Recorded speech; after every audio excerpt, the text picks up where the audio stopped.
بسم اللہ الرحمن الرحیم۔ السلام علیکم ڈیئر اسٹوڈنٹس، امید کرتا ہوں کہ آپ لوگ ٹھیک ہوں گے اور آپ لوگوں کو اللہ تعالیٰ کامیابی دنیا اور آخرت دونوں جہانوں کی دے دے۔ مجھے امید ہے کہ آپ زیادہ سے زیادہ مطالعہ کر رہے ہوں گے اور زیادہ سے زیادہ نمبرات حاصل کرنے کی کوشش کر رہے ہوں گے۔ اللہ تعالیٰ آپ کو دنیا اور آخرت دونوں جہانوں کی کامیابی عطا کرے اور میرے چینل کے لنکس کو اپنے دوستوں کے ساتھ شیئر کرے تاکہ ان کو بھی زیادہ فائدہ ملے۔ ٹھیک ہے، تو آئیے بڑھتے ہیں سب سے پہلے نصر کاظمی کی غزل کی طرف، اور یہ ان کا غزل ہے۔ اور سب سے پہلے میں اگر آپ کو یہ بتا دوں کہ ناصر کاظمی کی پیدائش کہاں ہوئی تھی، امبالہ میں ہوئی تھی۔ امبالہ کہاں واقع ہیں؟ ہندوستان، انڈیا میں واقع ہیں، اور 1925 میں ان کی پیدائش ہوئی تھی اور پھر ان کی وفات 1973 میں ہوئی تھی۔ لیکن ان کے والد محمد سلطان کاظمی انڈین آرمی میں بھی ملازم تھے اور ان کی تعینات مختلف مقامات پر رہی، اس لیے ناصر کاظمی نے مختلف شہروں میں تعلیم حاصل کی۔ تعلیم کی تکمیل پر وہ واپس امبالہ چلے گئے اور زمینوں کی دیکھ بھال شروع کی، اور قیام پاکستان کے بعد وہ لاہور چلے آئے اور مختلف ثقافتی اور صحافتی اداروں سے متعلق رہے، یعنی لاہور چلے آئے اور مختلف صحافتی اداروں سے متعلق رہے، یعنی منسلک رہے۔ وہ پھر ماہنامہ ہمایوں کے چیف ایڈیٹر بھی رہے کچھ عرصے۔ ویڈیو پاکستان لاہور میں بھی ملازمت کی۔ ناصر کاظمی کا انتقال لاہور میں ہوا، اور بس ظاہری بات ہے کہ جب آزادی ہو رہی تھی، آزادی مل رہی تھی، تو اس وقت امبالہ سے ناصر کاظمی اور ان کا خاندان آیا ہوا تھا۔ بہرحال شعر کی تشریح کی طرف لیے چلتا ہوں آپ کو۔ سفر منزل شب یاد نہیں، لوگ رخصت ہوئے کب یاد نہیں، اولی قرب کی سرشاری میں کتنے ارماں تھے جو اب یاد نہیں۔ سفر منزل شب کے معنی کیا ہے؟ سفر منزل شب کے معنی ہے رات کے منزلوں کا سفر، اور لوگ رخصت ہوئے کب یاد نہیں۔ یاد نہیں یعنی وہ لوگ کب وہ قافلہ اور وہ لوگ کب رخصت ہوئے ابھی تک، یعنی یہ یاد نہیں ہے۔ شاعر اصل میں یہ رات کا وقت کبھی کبھار یعنی یہ بھی کہتے ہیں، اس حوالے سے بتایا جاتا ہے کہ جب رات کے وقت، اس کا مفہوم یہ ہے کہ رات کے منزل کا سفر مجھے یاد نہیں آ رہا ہے اور مجھے یاد نہیں رہا، وہ لوگ اس دنیا سے چلے گئے اور وہ بھی مجھے یاد نہیں ہے۔ یعنی ناصر کاظمی اس شعر میں کہنا کیا چاہتے ہیں؟ ناصر کاظمی شعر میں کہنا یہ چاہتے ہیں کہ اس انسان دنیا میں رہتے ہوئے بہت سے نشیب و فراز سے گزرتا ہے، بہت مختلف قسم کی زندگیوں کے حوالے سے، یعنی یہ حالات اور واقعات کا مقابلہ کرتا ہے، سردی، گرمی، غم، خوشی اور سفر، ہر انسان زندگی میں مختلف حالات اور کیفیات کا سامنا کرتا ہے، مگر یہ انسان ایسا ہے کہ پرانی باتوں اور یادوں کو بہت جلد یہ بھول جاتا ہے، اور میرا شمار بھی ان لوگوں میں سے ہی ہے۔ یعنی شعر کہتے ہیں کہ میرا تعلق اور میرا شمار بھی ان لوگوں میں ہو رہا ہے یا ان لوگوں میں ہوتا ہے کہ جو غم کو بھول جاتا ہے، اور ظاہری بات ہے کہ غموں کو بھول جانا یا اس طرح یہ غموں کو بھول دینا چاہیے، خوشیوں کو یاد رکھنا چاہیے۔ میرے بے شمار دوست احباب اور ہم عمر وہ رات کے اندھیروں میں اپنے منزل مقصود تک پہنچنے کے لیے سفر کرتے رہے۔ میرے ظاہری بات ہے کہ جب پاکستان کو آزادی مل رہی تھی تو اس وقت ایسا تھا کہ بہت سارے لوگ جو تھے وہ میرے ہم نشین تھے، میرے ہم جماعت تھے اور میرے ہم عمر تھے اور میرے ہمسائے تھے، لیکن وہ لوگ جب میرے ساتھ اور ہم لوگ اکٹھے آ رہے تھے تو ظاہری بات ہے کہ اس وقت آزادی جب مل رہی تھی تو بہت سارے لوگ جو تھے وہ شہید ہو چکے تھے، تو وہ لوگ جو تھے پتہ نہیں وہ لوگ آ بھی گئے یا نہیں آئے، تو اس حوالے سے کہہ رہے کہ مجھے یاد نہیں ہے میرے دوستوں میں سے کس نے اپنی منزل پائی، کون سے لوگ کامیاب ہوئے، کون لوگ کامیاب نہیں ہوئے، اور کون سے لوگ جو تھے وہ منزل تک پہنچ گئے، اور کون سے ایسے لوگ تھے کہ وہ منزل تک پہنچے بھی نہ اور نہیں پہنچے اور وہ ان تک رسائی حاصل نہیں کی۔ تو اس بات کو کافی عرصہ ہو گیا ہے، کافی زندگی گزر گئی ہے، کافی عرصہ ہو گیا ہے، کافی سال گزر گئے ہیں، اس لیے اس وقت مجھے خود بھی یاد نہیں آ رہا ہے، یعنی میں سب کچھ بھول گیا ہوں۔ یعنی ظاہری بات ہے کہ جب آزادی اس وقت مسلمانوں کو مل رہی تھی تو بہت سارے مسلمان جو تھے وہاں ہندوستان سے آ رہے تھے، اور جب آ رہے تھے تو اس وقت مسلمانوں کو طرح طرح کی تکلیفیں دی جا رہی تھی، اور وہ لوگ جو مسلمان وہاں سے آ رہے تھے تو ان کو بے دردی سے شہید کیا جا رہا تھا، تو بہت سارے لوگ ایسے تھے کہ وہ اپنی منزل تک پہنچ گئے، پاکستان پہنچ گئے، اور بہت سارے لوگ ایسے تھے کہ وہ نہیں پہنچے۔ تو اسی وجہ سے ان لوگوں کے حوالے سے پتہ نہیں ان لوگوں کے ساتھ کیا ہوا، پتہ نہیں ان لوگوں کو شہید کیا گیا یا نہیں شہید کیا گیا، لیکن اس حوالے سے مجھے کچھ بھی یاد نہیں رہا ہے۔ میں بھول گیا ہوں کہ وہ حالات کیا تھے، کون سے تھے، اچھی زندگی تھی، بری تھی، جیسی بھی تھی تیسی تھی، لیکن مجھے کچھ بھی یاد نہیں رہا ہے۔ اسی وجہ سے شاعر اپنے غم کو یعنی وہ وقت جو تھا وہ بھول چکا ہے۔ تو اس شعر کی تشریح مکمل ہو گئی ہے۔ اگلا شعر ہے کہ اولی قرب کی سرشاری میں کتنے ارماں تھے جو اب یاد نہیں۔ اولی کے معنی ہے یعنی آغاز، اولی قرب کے اولی کے معنی ہے پہلا، یعنی جو اول لوگ تھے۔ قرب کے معنی ہے نزدیکی، وصل، ملاقات۔ اور سرشاری کے معنی کیا ہے؟ سرشاری کے معنی ہے یعنی بے خودی کو بھی کہتے ہیں، وجد میں بھی اس کے معنی ہو سکتے ہیں، اور اس کے معنی ہے کتنے ارمان تھے۔ ارمان کے معنی خواہشات، خواہش کتنے ارمان تھے جو اب یاد نہیں۔ اس شعر کا مفہوم کچھ یوں ہے کہ شاعر اس شعر کا مفہوم کیا لیتے ہیں۔ اچھا، یہ پہلا جو شعر تھا اس حوالے سے میں آپ کو یہاں ایک شعر میں نے نقل کیا ہوا ہے، اور یہ شعر بھی ناصر کا ہے۔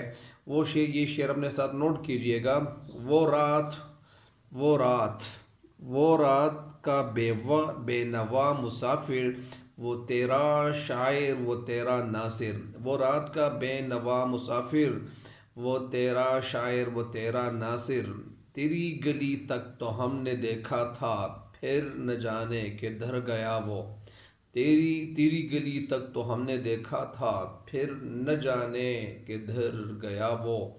تو یہ شعر اس شعر کے ساتھ ریلیٹڈ ہے۔ ایک شعر اور بھی اگر آپ لکھنا چاہتے ہیں کہ غافل نہ فکر زاد رہنا کہ بے خبر، غافل نہ فکر زاد رہنا کہ بے خبر، کیا جانیے یہ قافلہ کس دم سفر کرے۔ اور ایک شعر اور اگر آپ نوٹ کرنا چاہیں تو نوٹ کر سکتے ہیں۔ وہ کیا ہے؟ وہ شعر کچھ اس طرح سے ہے، اور وہ شعر کچھ اس طرح سے ہے۔ ہم وفا کر کے بھی تنہا رہ گئے، ہم وفا کر کے بھی تنہا رہ گئے، دل کے ارماں آنسوؤں میں بہہ گئے۔ بہرحال یہ اشعار جو ہے آپ ان کے ساتھ نوٹ کر سکتے ہیں۔ یا ایک شعر اور ہے کہ دل یہ کہتا ہے فراق ماہ و انجم دیکھ کر، ہائے کیا کیا محفل دنیا کی برہم ہو گئی۔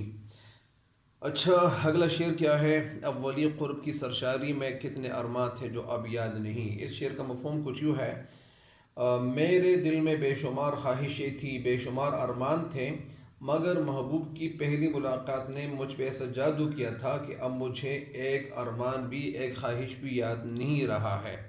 اس شعر کی تشریح کچھ یوں ہے، شاعر کہنا یہ چاہتے ہیں کہ محبوب کا وصال خوش نصیبوں کو ملتا ہے، اور اس وقت عاشق پر جو کیفیت وہ طاری ہوتی ہیں، اور جس کیفیت سے عاشق گزرتا ہے، تو وہ کیفیت زبان و بیان میں بیان نہیں کیا جا سکتا۔ جب محبوب سے پہلی بار میری ملاقات ہوئی تھی، اور مجھے اس کی نزدیکی اور اس کی ملاقات کے وقت جو قرب اور جو نزدیکت مجھے مل گیا، اور جو دیدار مجھے اس کا نصیب ہوا، تو میری حالت بھی دوسرے عاشقوں سے کچھ مختلف نہیں تھی۔ یعنی جس طرح اور عاشق جس کیفیت سے گزرتے ہیں، اسی کیفیت سے میں بھی گزر رہا ہوں۔ پہلی ملاقات کا نشہ وہ ایسا ہوتا ہے کہ انسان کو یعنی حیران کن حالت سے دوچار کرتا ہے، اور میں بھی اسی حالت سے گزرا ہوں کہ میں ہوش و حواس سے کیا ہو گیا تھا، بیگانہ ہو گیا تھا۔ میر تقی میر کا ایک شعر ہے کہ ہوش جاتا نہیں رہا لیکن جب وہ آتا ہے تب نہیں آتا۔ یعنی یہ شعر اس شعر کے ساتھ ہے کہ وہ غزل ہے کہ اشک آنکھوں میں کب نہیں آتا، لہو آتا ہے جب نہیں آتا۔ اس غزل کا دوسرا شعر ہے کہ ہوش جاتا نہیں رہا لیکن، کتابوں میں ہوش جاتا رہا نہیں لیکن لکھا ہوا ہے، لیکن جو صحیح کتاب میں لکھا ہوا ہے وہ تو ہوش جاتا نہیں رہا لیکن جب وہ آتا ہے تب نہیں آتا۔ یعنی میں ہوش و حوض میں ہوتا ہوں، لیکن جب میرا محبوب میرے سامنے آ جاتا ہے اور میرے محفل میں بیٹھ جاتا ہے، یا میں ان کی محفل میں بیٹھ جاتا ہوں، اس طرح تو اس حالت سے جب میں گزر رہا ہوتا ہوں، تو میں اپنے ہوش حواس میں نہیں ہوتا ہوں، میں بہت ساری باتوں کے حوالے سے میں سوچ رہا ہوں تو ہوتا ہوں کہ میں اپنے محبوب کو یہ کہوں گا وہ کہوں گا، وہ اس حوالے سے یہ جو شعر ہے ہوش جاتا نہیں رہا۔ لیکن یہ شعر جو ہے، اس شعر کی تشریح میں کر چکا ہوں میرے اس چینل کے ویڈیوز کے اندر، آپ دیکھیں تو وہ تشریح آپ کو ملے گی انشاءاللہ۔ وہ تشریح اور یہ شعر ایک دوسرے سے ریلیٹڈ ہے۔ بہرحال شعر میں کہنا یہ چاہتے ہیں کہ اب اس وقت میرے دل میں بے شمار خواہشات اور ارمان جو ہے وہ مچل رہے تھے، بہت سارے خواہشات، بہت ساری باتیں تھیں، مگر محبوب کے قریب ہونے کی وجہ سے وہ سارے ارمان، ساری خواہشات یا ساری جو باتیں تھیں یا جو باتیں میں سوچ چکا تھا وہ ساری باتیں میں پھر بھول گیا تھا۔ تو اسی وجہ سے شاعر یہیں اور اسی کیفیت سے گزر گیا تھا۔ تو ظاہری بات ہے کہ وہ کیفیت انسان کے لیے، شاعر کے لیے ایسی کیفیت ہوتی ہے کہ وہ بیچارہ کچھ نہیں کر سکتا۔ ایک دفعہ میرے شعر کی تشریح سنیں۔ شاعر شعر میں کہتے ہیں کہ محبت کے آغاز میں عاشق کی جو حالت ہوتی ہے اور جو کیفیت ہوتی ہے، اور اسی کیفیت کو شاعر نے جس طرح وہ نقشہ کھینچا ہوا ہے لفظوں میں، وہ بتاتے ہیں کہ جب میں نے محبت کی تو اس کے آغاز میں محبوب بہت مہربان تھا، اس نے میرے ساتھ کئی وعدے کیے اور ایک دوسرے کے ساتھ ہم نے قسمیں کھائیں، اور اس نے قسمیں کھائی کہ ہم اکٹھے رہیں گے اور ہر حال میں رہیں گے، اور ہم نے ایک دوسرے کے ساتھ یعنی عہد لیا۔ اس وقت میرے دل میں ارمانوں کا جو سمندر تھا وہ موجے اور وہ ٹھاٹھے مار رہا تھا، اور وہ موجے اس میں بیدار ہو رہی تھی۔ محبوب کے قرب نے بھی لاتعداد اور آرزو اور بے شمار تمناؤں کے خواب بن رکھے تھے، یعنی ان کے ساتھ میں نے کمٹمنٹ کیا تھا، ہم ایک دوسرے کے ساتھ کمٹمنٹ کر چکے تھے، لیکن وعدہ کیا تھا، ہم ایک دوسرے کے ساتھ وعدہ کر چکے تھے، لیکن ایک دن محبوب سب قسمیں وعدے توڑ کر مجھ سے جدا ہو گئے اور مجھے محبت کے اس تاریک جنگل میں اکیلا چھوڑ دیا۔ جب محبت کے دکھ برداشت کرتے کرتے میری حالت ایسی ہو گئی کہ میری یادداشت جواب دے گئی ہے، اب مجھے یہ بھی یاد نہیں رہا ہے کہ میں نے کیا چاہا تھا، کیا نہیں چاہا تھا، کس چیز کی تمنا کی تھی، اور میرے ارمان کون کون سے تھے، اور کیا زندگی تھی کیا نہیں تھی۔ تو اسی وجہ سے اسی زندگی کے حوالے سے مجھے کچھ یاد نہیں رہا ہے۔ انہیں ظاہری بات ہے کہ ان کی بھی کسی کے ساتھ دوستی ہو چکی ہوگی، کسی کے ساتھ یہ بھی محبت کر چکے ہوں گے، لیکن وہ پتہ نہیں کہاں رہ گیا کہاں نہیں رہ گیا۔ ظاہری بات ہے کہ جو لوگ چھوٹے ہوتے ہیں، بڑے ہو جاتے ہیں، پھر جوانی تک پہنچ جاتے ہیں، پھر یہ کسی کے ساتھ عشق کرتے ہیں، محبت کرتے ہیں، اسی محبت کے حوالے سے شاعر کہتے ہیں کہ مجھے وہ کیفیت یاد نہیں رہی، میں اس کیفیت کو بھول گیا ہوں، اسی وجہ سے کہ کیا تھا کیا نہیں تھا، حالات کیسے تھے جیسے، تو ان حالات کے حوالے سے مجھے کچھ یاد نہیں رہا۔ اس شعر کے حوالے سے جو شعر ہے وہ آپ نوٹ کیجئے گا: وصل اس کا خدا نصیب کرے، وصل اس کا خدا نصیب کرے، میر جی چاہتا ہے کیا کیا کچھ۔ اس شعر کے ساتھ ایک اور شعر ہے جو ریلیٹڈ ہے، وہ یہ ہے: یاد تھی ہم کو بھی رنگا رنگ بزم آرائیاں، یاد تھی ہم کو بھی رنگا رنگ بزم آرائیاں، لیکن اب نقش و نگار طاق نسیاں ہو گئی، لیکن اب نقش و نگار طاق نسیاں ہو گئی۔ ایک اور شعر ہے اس کے ساتھ، وہ یہ ہے کہ ہم وفا کر کے بھی تنہا رہ گئے، ہم وفا کر کے بھی تنہا رہ گئے، دل کے ارماں آنسوؤں میں بہہ گئے، دل کے ارماں آنسوؤں میں بہہ گئے۔ تو یہ 3 اشعار کی تشریح مکمل ہو گئی ہے۔ آج کا تیسرا شعر ہے: دل میں ہر وقت چبھن رہتی تھی مجھے کس کی طلب یاد نہیں۔ دل میں ہر وقت چبھن رہنا، چبھن کی کیا معنی ہے؟ چبھن کی معنی ہے ہلکا سا درد، یا کسی چیز کے چبھنے سے جو درد ہوتا ہے اسی درد کو چبھن کہتے ہیں۔ تھی مجھے کس کی طلب یاد نہیں۔ شاید اس شعر کا مفہوم کچھ یوں ہے: مجھے یاد نہیں رہا کہ میرا دل کس کو چاہتا تھا اور میں کس سے چاہتا تھا، جس کی وجہ سے میرے دل میں ہر وقت ہلکا ہلکا درد ہوتا تھا۔ تو یہ تو تھا اس کا مفہوم۔ اس شعر کی تشریح کچھ یوں ہے کہ شعر میں کہنا کیا چاہتے ہیں؟ شعر میں کہنا یہ چاہتے ہیں کہ شاعر ناصر کاظمی شعر میں کہتے ہیں کہ میرا دل ہر وقت بے چین و بے قرار رہتا تھا اور مجھے ایک پل بھی آرام نہیں ملتا تھا، میرے دل کو سکون نہیں ملتا تھا، پتہ نہیں ایک عجیب کیفیت سے میں گزر رہا تھا۔ ظاہری بات ہے کہ جو عاشق ہوتے ہیں، وہ جس کے ساتھ محبت کرتے ہیں، وہ محبت میں کچھ ایسے حالات سے دوچار ہوتے ہیں اور ایک دوسرے کے اوپر جو ان کا بھروسہ ہوتا ہے، اعتماد ہوتا ہے، کبھی کبھار وہ بھروسہ اور وہ اعتماد ٹوٹ جاتا ہے۔ تو اسی وجہ سے جب ٹوٹ جاتا ہے تو ظاہری بات ہے یا ایک دوسرے کے ساتھ محبت میں تھوڑی سی کمی آ جاتی ہیں، ایک دراڑ پڑ جاتا ہے، ایک شگاف وہ پڑ جاتا ہے، تو ظاہری بات ہے کہ جو گیپ آ جاتا ہے، تو اس گیپ کے حوالے سے ان شاعر و محبوب ایک دوسرے کی جو حالت ہوتی ہیں ایک دوسرے کی، تو یہ وہ ناگفتگی ہوتی ہیں، خراب حالت سے یہ دونوں گزر رہے ہوتے ہیں۔ اسی حالت کو سارے شاعر سامنے رکھتے ہیں کہ اس میں ہر وقت ایک میٹھا میٹھا درد میرے دل کو نصیب ہوتا تھا اور میں اپنے محبوب کے حوالے سے بے چین تھا۔ تو یہ جو حالت تھی گویا میرے لیے ایک چبھن حالت تھی، میرے لیے خراب حالت تھی، ناگفتگی حالت تھی، جس کی وجہ سے میرے دن رات وہ بے قراری میں گزر رہے تھے۔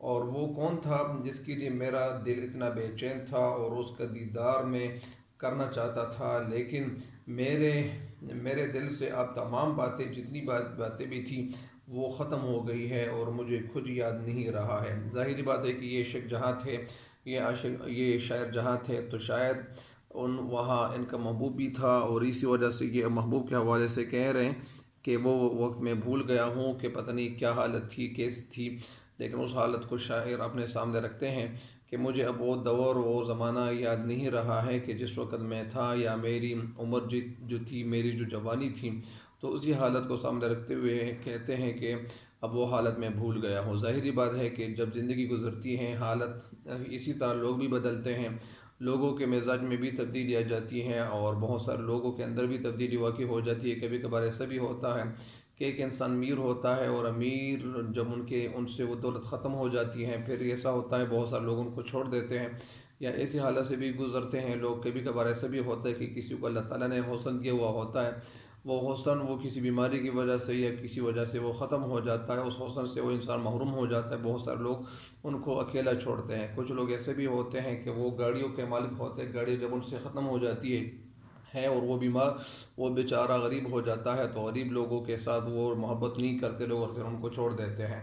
تو ظاہری بات ہے کہ بس عاشق، لیکن شاعر کے ساتھ کیا ہوا تھا، شاعر کے ساتھ یہ جو حالات تھے اور یہ جن حالات سے گزر رہے تھے، تو وہ حالات یہ تھے کہ اس وقت پاکستان اور ہندوستان وہ تقسیم ہو رہی تھی، اور دونوں ملک جو ایک دوسرے اس سے وہ الگ ہو رہے تھے، وہاں سے لوگ یہاں آ رہے تھے اور یہاں سے وہاں جا رہے تھے۔